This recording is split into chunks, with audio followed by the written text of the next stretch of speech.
Les gens qui grèvent pendant le ramadan dans les universités ne sont pas des chrétiens, mais des païens. Ce sont des gens qui ne connaissent pas les choses spirituelles. Ils se disent chrétiens, ils portent le nom chrétien. Au fond, ils ne sont pas des chrétiens. Ils sont des gens qui vont pendant les fêtes à l'église. Un vrai chrétien, c'est celui qui comprend le sens du jeûne et de la prière. Ce sont des gens qui n'ont pas le temps de prier. Leur temps, c'est la boîte de nuit, c'est la fête. Ils n'ont aucun temps pour lire la Bible. Les vrais chrétiens comprennent le sens du jeûne, comprennent le sens de la prière. Donc, ceux qui grèvent dans les universités parce qu'il manque la nourriture pendant le ramadan ne sont pas des chrétiens, mais des païens. Il est important de préciser ces choses. Un véritable chrétien qui connaît les choses spirituelles ne grèvera pas pendant le ramadan. Il sait, il connaît la valeur de la prière, il connaît la valeur du jeûne. Et d'ailleurs, j'ai ceci à dire à ceux qui grèvent pendant le ramadan dans les universités. Si au moins c'était des hommes, des personnes ordinaires, je pouvais comprendre. Mais des universitaires, leur tête sert à quoi? Ce sont des... Et puis ils veulent qu'on les confie la gestion d'un pays. Ils vont dans le temps du savoir pour pouvoir avoir l'intelligence, la connaissance, pour pouvoir gérer un pays. Vous ne pouvez pas prendre des dispositions avant que le ramadan ne commence. Donc je reviens sur ce sujet pour qu'on ne puisse pas mettre ces gens qui grèvent sur les chrétiens. Ce ne sont pas des chrétiens, ce sont des païens. Quand tu vérifies, ils ne vont même pas à l'église. Aujourd'hui, nous allons voir ce que signifie la Nouvelle Jérusalem. Parce que c'est l'une des questions posées par bienvenue à sœur Adiatou. Bonne fête à toutes les femmes, précisément à toutes les femmes de Guinée, spécifiquement à ma chérie Rebecca Sagnon. Alors, nous allons voir, parce que sa question c'est, après le millénium et la condamnation du diable, où l'église sera, au ciel ou sur la terre. Donc nous allons répondre à cette question-là après. Ça c'est la question posée par notre frère Bernard. Mais comme j'avais dit, cette année est l'année de consécration, de sanctification et de prière. Donc, nous allons voir les 8 points qui vont nous pousser vraiment à marcher dans la sainteté, à marcher dans la consécration, à marcher dans l'obéissance à la parole de Dieu. Donc, à ce sujet, nous allons voir les 8 points qui vont nous pousser vraiment à comprendre ce que signifie la consécration, la sainteté. Parce que la consécration est la base sur laquelle nous pouvons marcher dans la sainteté. C'est la consécration qui nous ouvre la voie de la sainteté. Merci la sœur Adiatou Diallo. Merci. Alors, donc, d'abord, c'est quoi la prostitution spirituelle? La prostitution spirituelle, c'est lorsqu'on mélange Jéhovah avec le Dieu du marigot. On mélange Jéhovah avec les faux dieux. Avec les marigots, avec par exemple le Dieu du village. Vous voyez? Donc, mélanger les statues avec Dieu. Mélanger les images taillées avec Dieu. C'est ce qu'on appelle la prostitution spirituelle. La prostitution spirituelle, c'est mixer Dieu avec les idoles. Et en tant qu'enfant de Dieu, si Satan voit qu'il ne peut pas éteindre le feu qui est en toi, il ne peut pas éteindre la flamme du Saint-Esprit qui est en toi, qu'est-ce qu'il fait? Il adopte cette nouvelle stratégie qui est de te permettre de rentrer en alliance avec des gens, de te mixer en association profonde avec des gens qui ne partagent pas les mêmes valeurs que toi. Prenons par exemple l'église protestante laissée par Martin Luther en France. Cette église protestante n'est plus une église. Parce que cette église a perdu la valeur spirituelle que Martin Luther défendait. La valeur spirituelle que Martin Luther avait. Il y a 2 types d'églises protestantes en France. L'église protestante laissée par Martin Luther aujourd'hui n'est plus une église de Dieu. Parce que c'est dans cette église qu'ils ont célébré le mariage homosexuel. Donc, quand Satan voit votre feu, il ne peut pas éteindre, il vous permet de rentrer en association avec des gens qui ne craignent pas Dieu, avec des gens qui ne partagent pas la même valeur spirituelle que toi.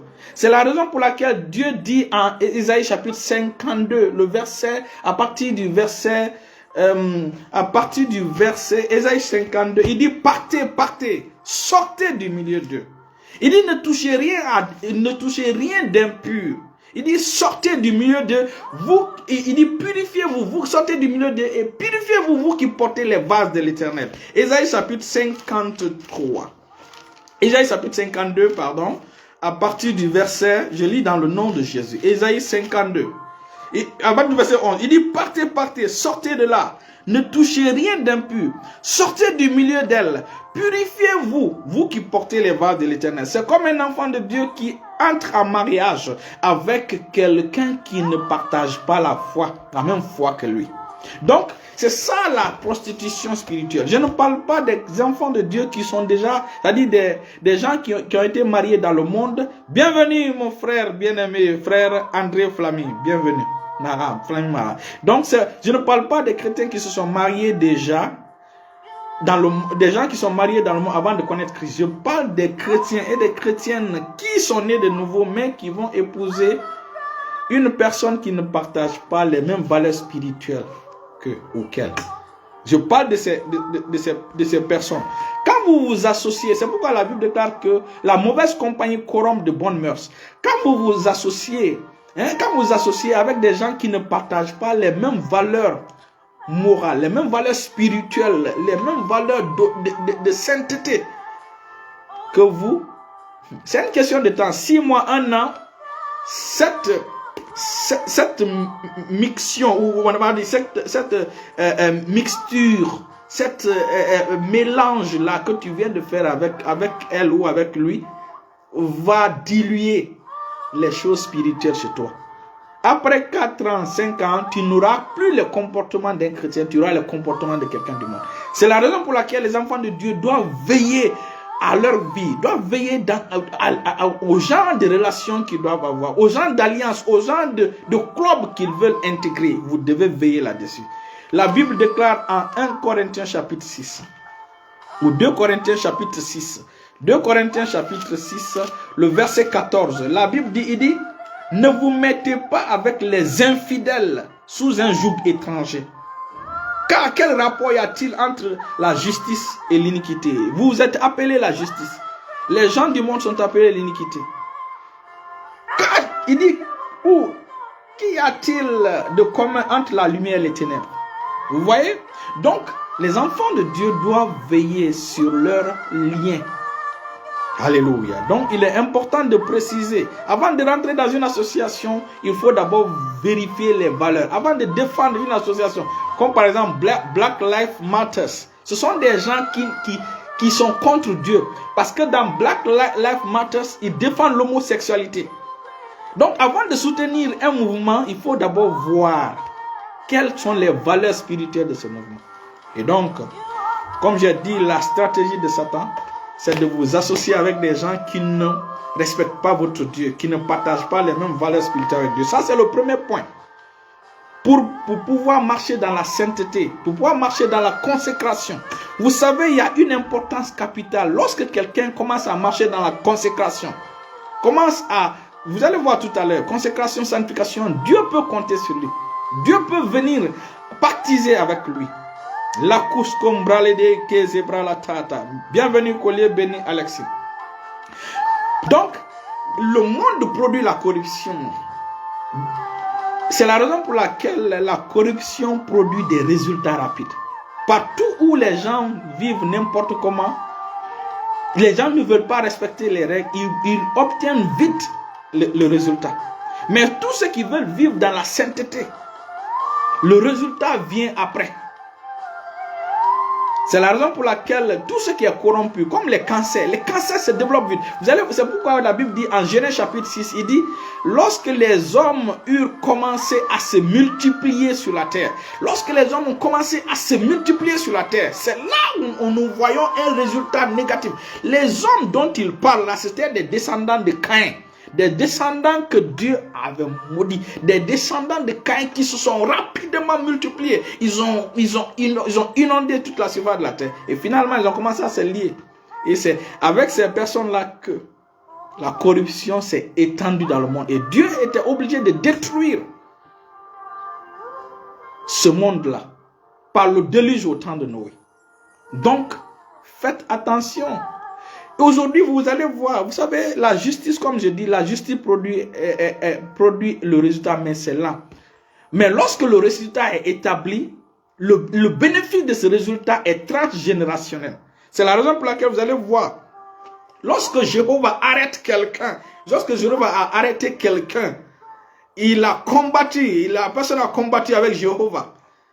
Et finalement, la personne s'est pliée aux conditions que exige la consécration.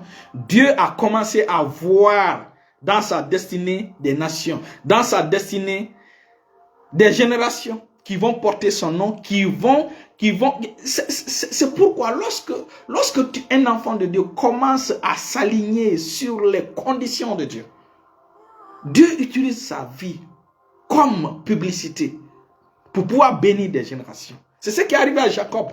Jacob était un trompeur.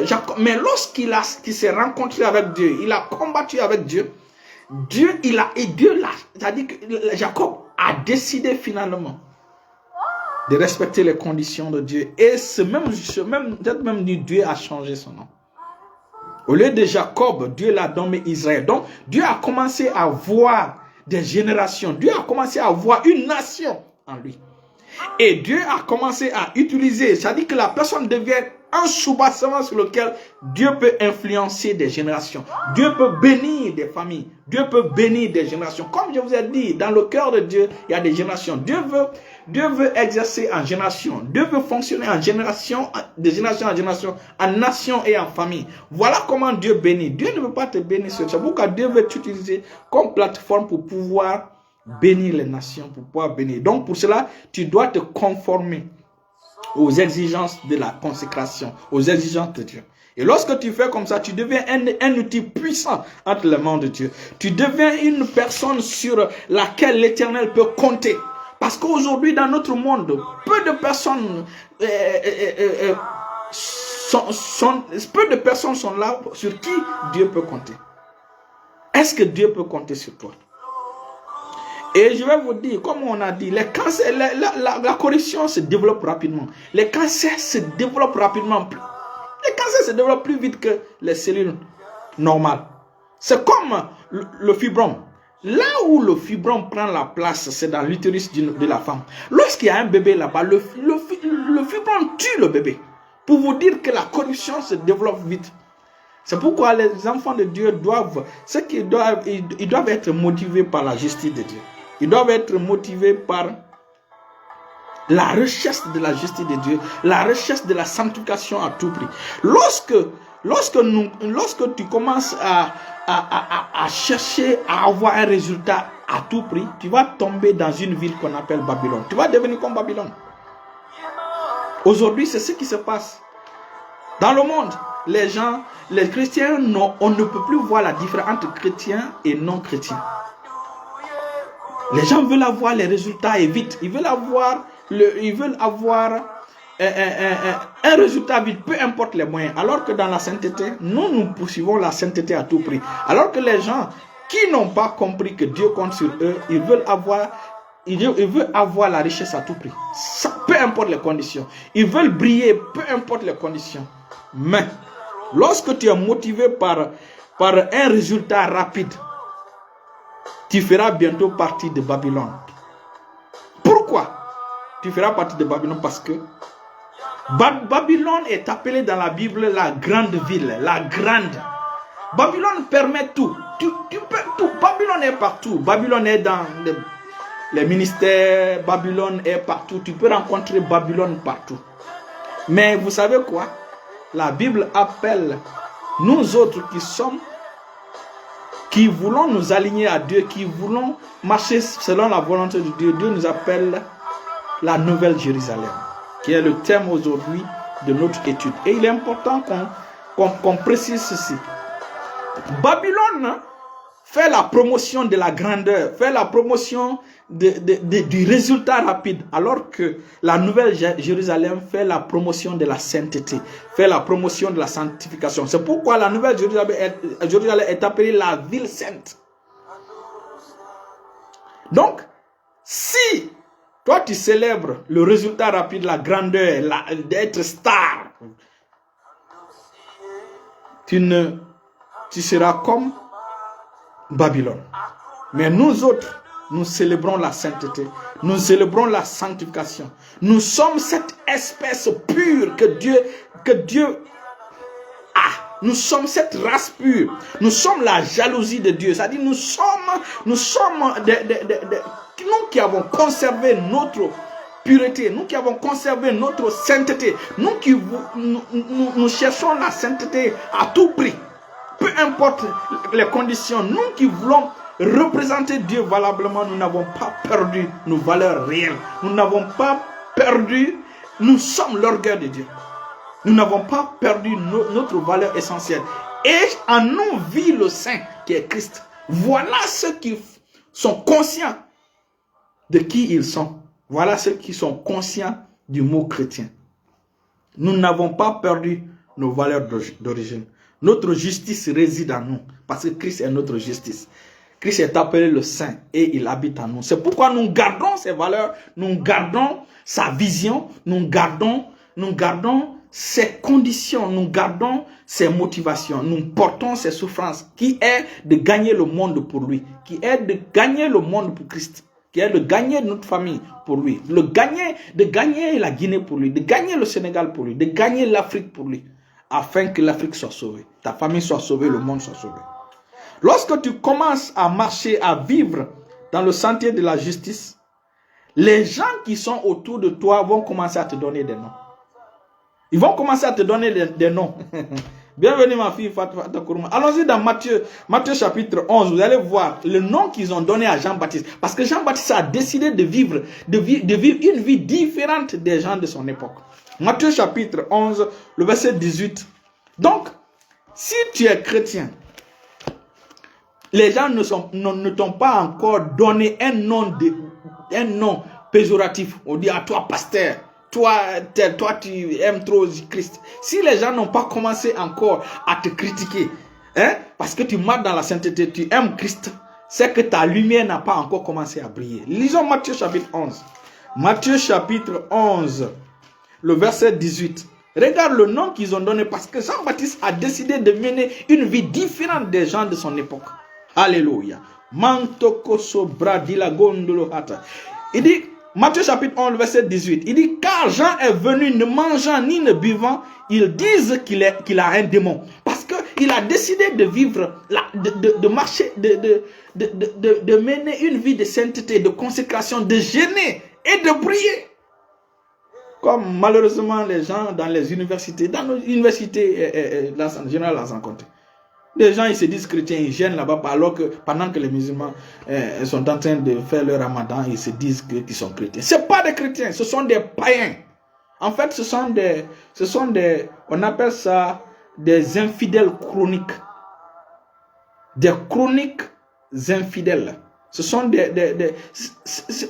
gens qui portent le nom chrétien alors qu'ils ne connaissent rien dans la Bible. Ils n'ont aucune vie de prière. Donc, ils sont comme les gens du monde. Ils vont en boîte de nuit, ils boivent l'alcool. Ils vivent n'importe comment. Après, ils se disent chrétiens. Ce ne sont pas des chrétiens. Et regarde, Jean, on a donné un nom, on dit qu'il a un démon. Pourquoi? Parce qu'il a décidé de vivre pour la gloire de Dieu. Jésus, lui, il dit, le Fils de l'homme est venu, mangeant et buvant. Ils disent, c'est un mangeur, c'est un buveur et un ami des publicains. Et les gens de mauvaise vie. Mais la sagesse a été justifiée par ses œuvres. Nous pouvons être nous pouvons travailler dans une société où il y a tout le monde. Il n'y a pas de problème. Mais nous allons garder notre valeur. C'est ce que Jésus a démontré. La consécration, selon Jean, lui, c'est de se séparer de ce monde, d'aller vivre à part pour glorifier le Seigneur. Jésus, lui, la consécration pour lui, c'est de rester au milieu du monde et d'influencer le monde, de ne pas permettre que le monde entre en lui, mais c'est lui qui influence le monde. Voici le résumé de la vie de Jean et de Jésus dans ce passage. Tant que tu as lu, tant que les gens ne t'ont pas donné un nom péjoratif, pour dire que toi tu aimes trop, tu veux parler que tu es saint, tant que les gens n'ont pas commencé à te donner des noms comme ça, c'est que ta lumière n'a pas commencé à briller. C'est que ta lumière n'a pas commencé à briller. Il faut que tu prouves. C'est-à-dire que les gens doivent voir Christ à travers toi, partout où tu es. Il faut savoir ceci, les circonstances, les suggestions, les situations viennent et les épreuves viendront pour faire de toi Babylone, mais refuse. Il faut savoir que nous, au contraire, nous sommes une race élue, un sacerdoce royal, une nation sainte, un peuple acquis, que Dieu un peuple appelé pour pouvoir annoncer les vertus de celui qui les a appelés des ténèbres pour son agréable lumière. Donc, nous sommes une nation sainte, nous sommes une race élue, nous sommes un sacerdoce royal.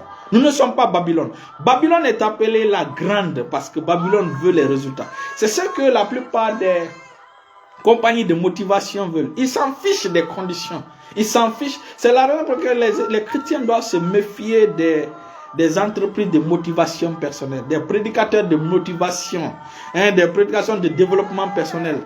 Ceux-ci-là ils mettent l'accent sur la réussite. Ils mettent l'accent pas sur la personne de Christ. Pas sur la personne de Christ. Mais nous n'allons pas accepter, compromettre avec le monde. Nous allons tenir ferme pour que nous gardons nos valeurs d'antan, nos valeurs d'origine. Christ en nous, l'espérance de la vie. Lorsque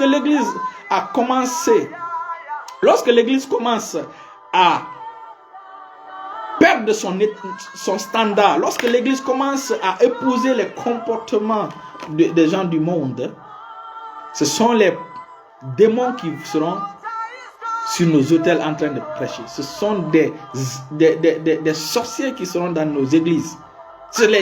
L'église sera remplie de sorciers. L'église sera remplie de démons, des gens qui portent le nom de Dieu. C'est la raison pour laquelle la véritable évangile doit revenir. La sainteté, la consécration, la sainteté à l'éternel. C'est ça la valeur du chrétien authentique. C'est pourquoi cette année est dénommée année de consécration, de sanctification et de prière. Babylone est appelée, Babylone c'est la voie normale. Babylone c'est la voie normale. Vous vous rappelez, c'est pourquoi dans la Bible on dit la Babylone la grande. Babylone permet tout. Babylone permet tout, c'est la voie normale. Mais d'après la Bible, ça dit que quand la Bible, d'après la Bible, ça dit quand la Bible parle de nous, nous sommes la Nouvelle Jérusalem. Cette Nouvelle Jérusalem est appelée quoi? La ville sainte. La ville sainte. Cette Nouvelle Jérusalem fait la promotion de la sainteté, la promotion de la sanctification. Et lorsque la Bible parle de la Nouvelle Jérusalem, la première chose que la Bible présente, ce sont les murs. La première chose que la Bible parle de la Nouvelle Jérusalem, quand elle décrit la Nouvelle Jérusalem, il parle de ses murs. C'est-à-dire que c'est une ville qui a des murs. C'est une ville qui ne permet pas tout de rentrer. C'est une ville qui empêche n'importe qui de rentrer. Personne ne peut entrer sans qu'on le... Alors que la Babylone, la grande ville, permet tout. Babylone permet tout. Tu peux faire la fornication. Tu peux voler. Tu peux mentir. Alors que dans la Nouvelle Jérusalem, la première chose qu'on parle, ce sont les murs. Les murs signifient quoi? Que ça ne permet pas tout. Qu'on ne peut pas s'associer avec n'importe qui. Dieu ne permet pas à n'importe qui d'entrer. Il faut que tu respectes ses consignes.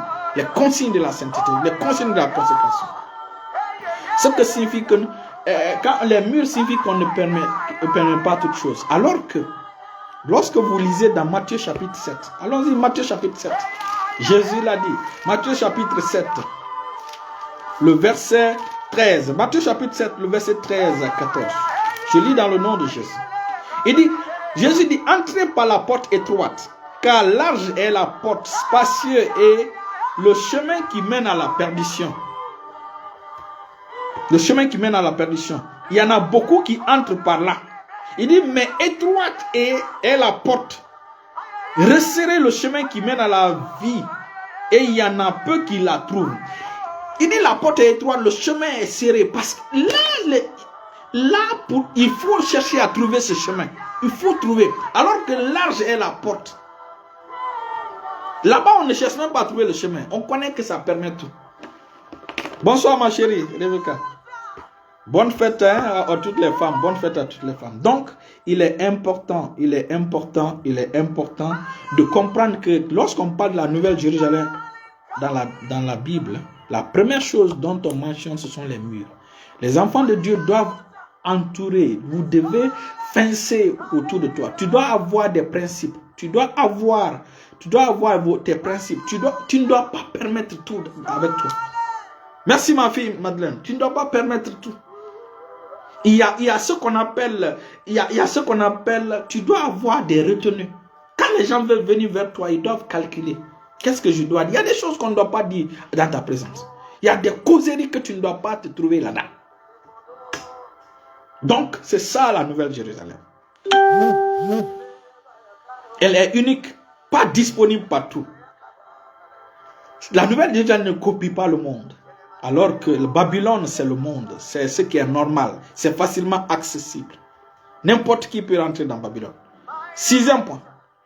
Babylone était dans le désert. Lorsque vous lisez dans Apocalypse chapitre 17, vous allez voir que Babylone est dans le désert. Mais la Nouvelle de Jérusalem est sur le sommet de la montagne. Alléluia. Vous vous rappelez? Rappelez-vous de Matthieu chapitre 5. Nous allons aller lire tout à l'heure. Jésus voulant dévoiler la constitution des cieux. Jésus voulant dévoiler les choses profondes qui concernent la Nouvelle Jérusalem. Qui concernent le royaume de Dieu. Puisqu'il était dans la vallée, il y a plusieurs personnes qui sont venues le voir dans la vallée. Et les choses que Jésus voulait dire, c'était des choses profondes. La constitution du royaume de Dieu. Il a décidé de lever le standard. Il a décidé de monter sur la montagne. Vous savez quoi? Seules 12 personnes l'ont suivi. Seules 12 personnes sont montées avec lui. 12 personnes seulement sont montées avec lui sur la montagne. La foule est restée dans la vallée. Et arrivé sur la montagne, Jésus a commencé à les dévoiler la constitution de... Allons-y lire Matthieu chapitre 5. Alléluia. Si c'est la plaine, il faut vous rappeler, si c'est la plaine, la multitude viendra. Mais si c'est sur le sommet de la montagne, le nombre diminuera.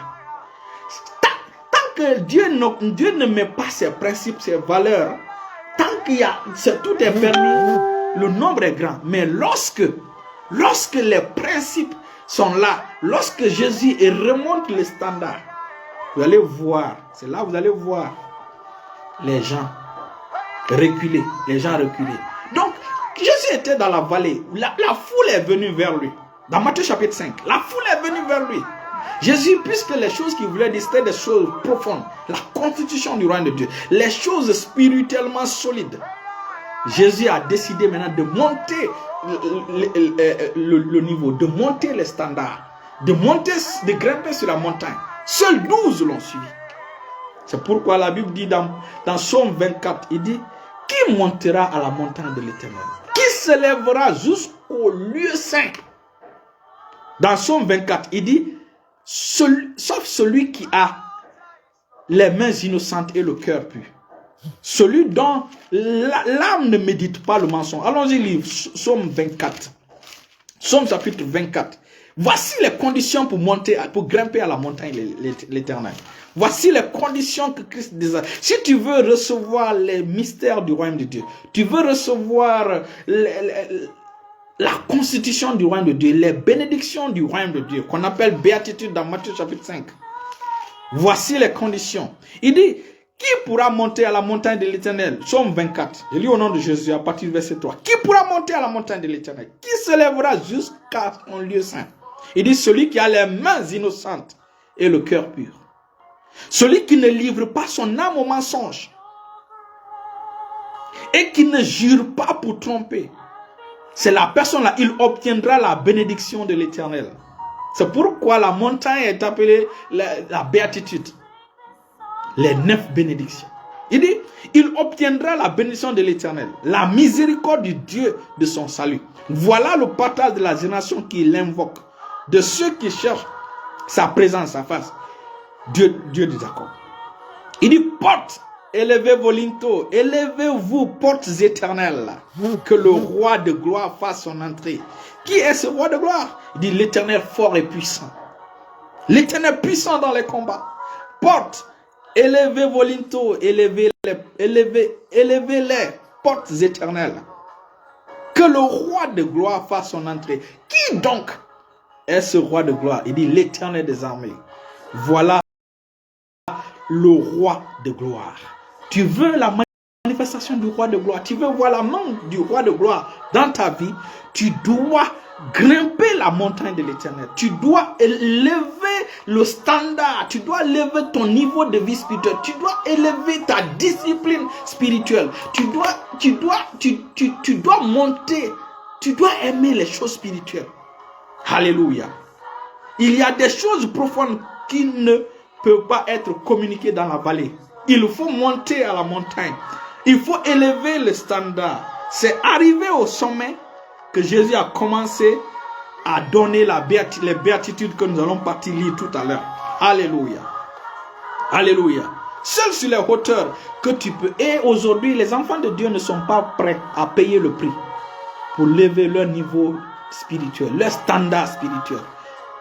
Shalom, mon fils Raphaël, pour lever leur standard spirituel, pour lever la discipline spirituelle, pour lever la crainte de l'Éternel dans leur vie, pour lever le niveau de la crainte de l'Éternel dans leur vie. Alléluia.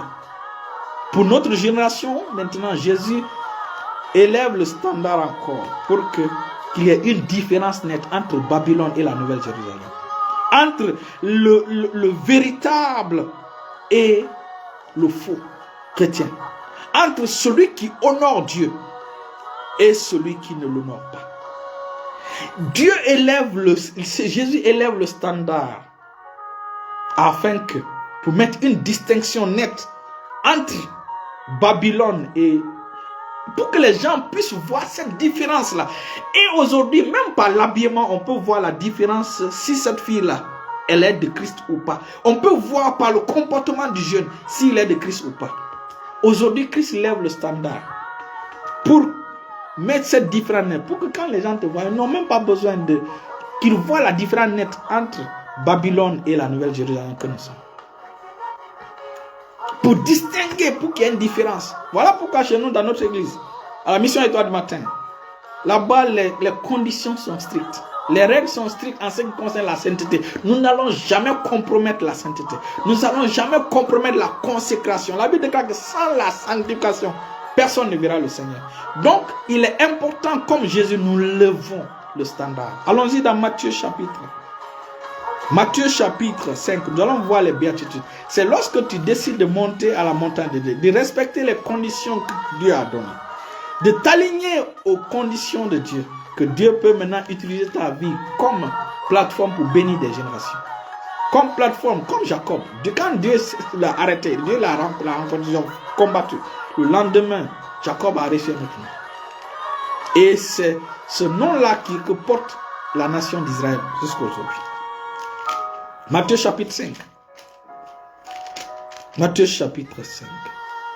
Nous allons aller lire. Pourquoi on parle de la Nouvelle Jérusalem? Parce que c'est Jésus qui a dit. Il dit, vous êtes le sel de la terre. Matthieu chapitre 5. Vous allez lire la béatitude, c'est dans Matthieu chapitre 5. Il dit, Voyant la foule, Jésus monta sur la montagne. Parce que ce que Jésus voulait partager, c'était profond. C'était profond. Et Jésus ne peut pas. Jésus doit lever le niveau. Jésus doit lever les standards. Les gens veulent venir à Christ n'importe comment. Qui est ce qui montera? Alléluia, merci. Et donc, voyons voir la foule, Jésus monta sur la montagne. Et après qu'il se fut assis, ses disciples s'approchèrent de lui. La foule ne l'a plus suivi vers la montagne. Puis, ayant ouvert la bouche, il enseigna et dit: heureux les pauvres en esprit, car le royaume des cieux est à eux. Heureux les affligés, car ils seront consolés. Heureux les débondeurs, car ils hériteront la terre. Nous allons venir tout à l'heure vers la fin pour répondre à la question du frère, de notre frère Bernard. Alléluia. Alléluia. Donc, heureux les miséricordieux, car ils obtiendront miséricorde. Heureux ceux qui ont le cœur pur, car ils verront Dieu. Heureux ceux qui procurent la paix, car ils seront appelés fils de Dieu. Heureux ceux qui sont persécutés pour la justice, car le royaume des cieux est pour eux. C'est le verset 3. Le verset 3 et le verset 5. Le verset 10, pardon, et le verset 5 qui sont la réponse du frère Bernard que je vais vous donner tout à l'heure en quelques minutes. Donc, maintenant au verset 13, il dit: vous êtes le sel de la terre. Mais le sel, voilà. Il dit: vous êtes la lumière du monde. Une ville, vous êtes une ville située sur la montagne. Il dit ici une ville, il dit une ville située sur une montagne ne peut être cachée. Vous voyez donc, c'est parce que la Nouvelle Jérusalem est sur la montagne. Alléluia. Donc il est important que nous payions le prix de la discipline spirituelle. Il est important que les enfants de Dieu, qu'il y ait cette distinction entre chrétiens et non-chrétiens. Parce que nous sommes les publicités de Dieu. Nous sommes sur les personnes sur qui Dieu compte pour pouvoir sauver le monde. Et nous sommes à la fin des temps. Nous sommes à la fin des temps. Je vous dis, nous sommes à la fin des temps. Lorsque vous lisez Genèse chapitre 6, le verset 3, Dieu donne la durée du bail de la terre. Il dit: l'homme ne vivra que 120 ans. En réalité, ce n'est pas 120 ans. Lorsque vous étudiez le mot en hébreu, vous allez voir c'est 120 jubilés. 120 jubilés. C'est cette date-là qui a été donnée à la terre. Et nous sommes dans la dernière jubilée. Donc, il est important que les enfants de Dieu commencent à faire leur check-up pour enlever ce qui n'est pas de Dieu en eux, afin que l'Éternel puisse apparaître, afin que Dieu puisse être glorifié par leur vie. Finalement, bon, je vais sauter sur ça. Mais il faut savoir que beaucoup de choses se produisent dans l'église aujourd'hui qui sont sponsorisées par ce qu'on appelle Babylone. Beaucoup de choses. Vous savez, et je vais parler de ça. Vous allez voir cette expression dans la Bible. Les hauts lieux en Israël. Lorsque vous allez lire Lévitique 26, le verset 30, vous allez voir carrément que Lévitique, Dieu dit qu'il va détruire, parce que les hauts lieux là étaient des lieux où il y avait l'idolâtrie. Les hauts lieux. Lévitique chapitre 26. Même dans 1 Roi chapitre 11 verset 7, il dit je détruirai vos hauts lieux. J'abattrai vos statues consacrées au soleil. Je mettrai vos cadavres sur les cadavres de vos idoles. Et mon âme vous aura en horreur. Vous voyez? Aujourd'hui, pourquoi la Bible parle des hauts lieux? En fait, les hauts lieux, ce sont les lieux au temps de Salomon. Ces hauts lieux ont été la plateforme sur laquelle Satan a envoyé la corruption en Israël, et Dieu s'est retiré d'Israël. Dieu, parce que Israël, au lieu de se retourner vers le vrai Dieu, ils se sont tournés vers des idoles. C'est la raison pour laquelle vous allez voir entre Malachie et Matthieu, vous allez voir un silence de 430 ans. L'une des raisons pour laquelle Dieu a cessé de continuer à bénir sa nation, parce que la nation était tournée vers les idoles, vers ces hauts lieux. C'est comme aujourd'hui l'église. Les gens ne veulent pas respecter les conditions de Dieu. Les gens veulent vivre comme le monde. Et Dieu est obligé de se retirer. Dieu qui était connu comme Jéhovah Rapha, l'Éternel qui guérit. Puisqu'il n'y avait personne pour pouvoir porter cette onction, cette dimension de son nom, Dieu était obligé, le canal par lequel Dieu guérissait des gens, Dieu était obligé de fermer ce canal, de venir bénir une piscine qu'on appelle Bethesda. Finalement, c'est la piscine là qui guérissait les gens. Pour vous dire, quand les enfants de Dieu ne veulent pas s'aligner aux conditions de Dieu, regardez les conséquences. Donc aujourd'hui, dans nos hauts lieux, dans nos églises, aujourd'hui, beaucoup de choses sont devenues des hauts lieux. Au lieu que l'église soit la plateforme, là où l'Éternel est vu, l'église devient un lieu où le péché inonde. Il faut que le message de la sainteté revienne, la consécration revienne. Nous sommes vers la fin. Gloire à Dieu, la véritable évangile est prêchée. Il y aura une forte migration. Ces années qui suivront, il y aura une forte migration de Babylone vers la Nouvelle Jérusalem au nom puissant de Jésus. La Bible dit, et le dernier point, nous allons voir quoi? Lorsqu'on parle de la Nouvelle Jérusalem, vous allez voir que cette Nouvelle Jérusalem a des pierres précieuses. 12 pierres précieuses et 12 perles. 12 pierres et 12 perles. Chaque perle, ce sont des métaphores. Chaque perle explique une dimension de Dieu. Donc nous allons voir juste la dimension jaspe de Dieu. C'est quoi le jaspe? Parce que quand vous voyez la description des pierres de la Nouvelle Jérusalem, vous allez voir la première, c'est le jaspe. C'est quoi le jaspe? Apocalypse chapitre 4, le verset 1 à 4. Vous allez voir ce que signifie le jaspe. Nous aurons le temps d'expliquer la signification des 12 perles, des 12 pierres, les 12 perles. Mais aujourd'hui, nous allons voir que le jaspe. C'est quoi le jaspe? Apocalypse chapitre 4, le verset 1 à 4. Lisons au nom de Jésus.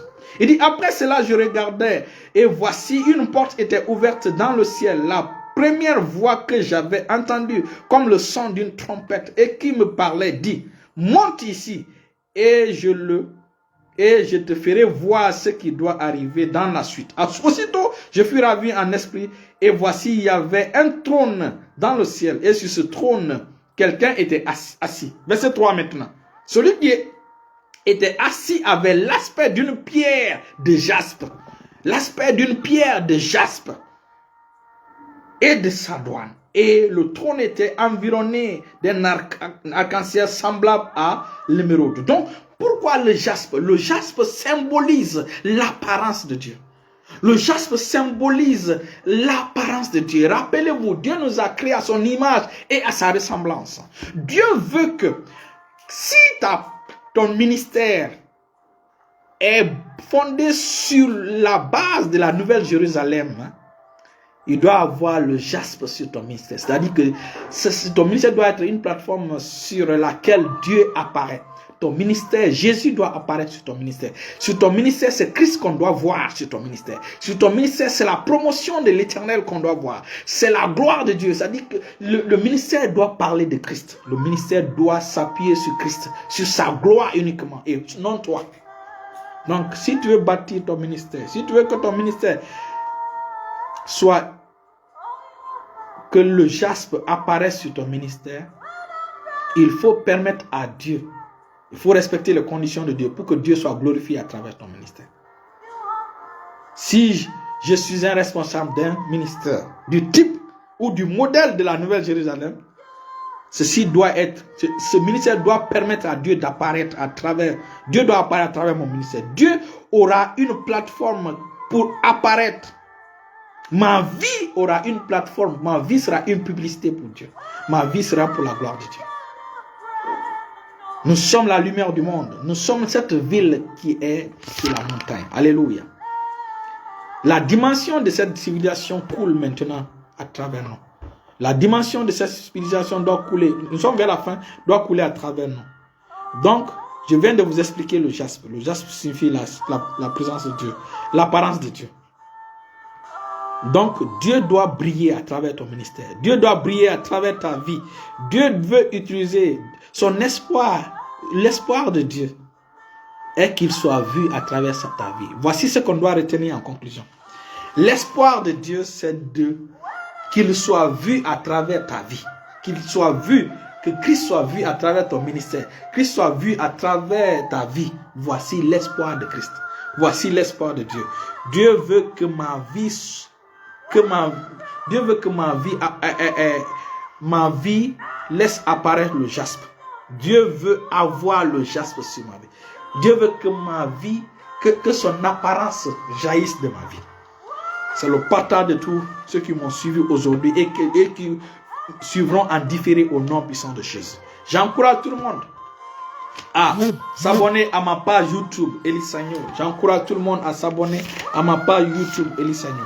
Je termine par cette question rapidement du frère, et c'est en 2 minutes seulement, du frère Bernard, prophète Bernard. Il dit, après le millénium et la condamnation du diable, où l'église sera au ciel ou sur terre? La première réponse, il faut savoir qu'en réalité, lorsque Dieu a créé l'homme, la vision de l'homme n'était pas d'être au ciel. Dieu étant, parce que l'homme est de la race d'Élohim. C'est ce que le psaume 8 nous explique. Donc, Dieu étant un roi, il a décidé de créer la terre pour avoir une colonie de rois. Voilà pourquoi Christ s'appelle le roi des rois. Donc, dans un royaume, sur terre par exemple, c'est tant que le Père vit, les enfants ne peuvent pas devenir des rois. Ils sont appelés des princes. Pour qu'un enfant devienne un roi dans un pays, il faut que son père meure. Et chez nous, nos pères ne meurent pas. Vous voyez? Notre Père vit d'éternité en éternité. Il est roi d'éternité en éternité. Et il ne veut pas que nous soyons des princes. Il veut que nous soyons des rois. Voilà pourquoi il a créé la terre pour nous. Donc le ciel est en réalité, le ciel est dangereux pour nous. Quand nous allons au ciel, on ne peut pas être des rois.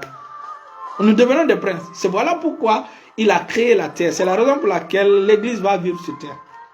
Vous allez voir dans Apocalypse chapitre 21, il dit, puis je vis un nouveau ciel et une nouvelle terre. Donc nous allons vivre sur la terre. Et sur cette terre, il n'y aura pas d'océan. Il n'y aura pas la mer. Donc, en réalité, c'est sur la terre que nous allons vivre. C'est vrai qu'entre la terre et le ciel, il y aura une communication. Si tu veux aller au ciel, à la même seconde, tu te trouves au ciel. À la même seconde, tu te trouves sur terre. Vous voyez? Donc, nous allons vivre sur terre en réalité.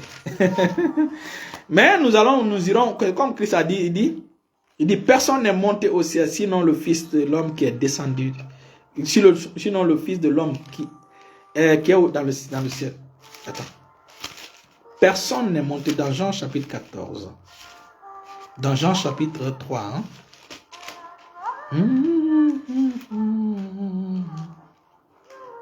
Dans Jean chapitre 8. On va voir rapidement. Alléluia. Ok. Jean chapitre 3, il dit, personne n'est monté au ciel, si ce n'est celui qui est descendu du ciel, le Fils de l'homme qui est dans le ciel. Donc Jésus avait cette compréhension, Jésus avait cette mentalité. C'est un verset qui a causé beaucoup de problèmes aux théologiens. Jésus était là ici, mais il dit le Fils de l'homme qui est dans le ciel. Donc il avait cette dimension, il avait cette compréhension qu'il était sur terre, en même temps il est au ciel. Donc, alors, quand Jésus parlait ici, il était sur terre. Mais il dit le Fils de l'homme qui est dans le ciel. Donc, dans la nouvelle Jérusalem, les nouveaux ciels et la nouvelle terre, il y aura une communication directe entre le ciel et la terre. Tu peux aller en un clin d'œil au ciel, tu peux te retrouver sur terre. Mais lorsque nous lisons, comme j'ai dit, dans la béatitude, les bénédictions, là, vous allez voir que il dit heureux. Il dit heureux les pauvres en esprit, car le roi des cieux est à eux. Il dit heureux les débonnaires, car ils hériteront la terre. Nous allons hériter la terre. C'est la terre notre héritage. Mais ce n'est pas cette terre, c'est une nouvelle terre. Et il dit heureux ceux qui sont persécutés pour la justice, car le royaume des cieux est à eux. Donc, voilà en conclusion la réponse. Restez bénis, restez bénis, restez bénis au nom de Jésus. Il faut comprendre que tant que nous sommes sur terre, nous serons les rois. Ah, Jésus est le roi des rois. Comprenez? Dieu est le roi. Jésus est le roi. Nous sommes les rois.